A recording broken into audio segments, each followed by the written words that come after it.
Ah. Bili, motor tayo. Tapos bili gas, di kaya motor. Kaya lang tricycle na lagyan ni tricycle gas. Tapos sino bibili? Si Daddy. Daddy.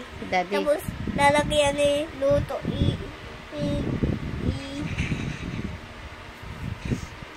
Ano? ay lalagyan ni lutuan ni gas.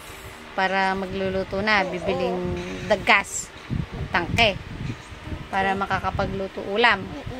Kasi wala ng gas. Saan isasakay?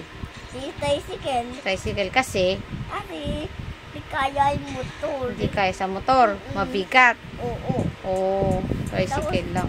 Tricycle lang kaya lang. Sige. Gusto lang yan kasi lutuan tapos luluto tayo. Okay. Sige. Sabi mo. Okay na? Okay na. Okay na.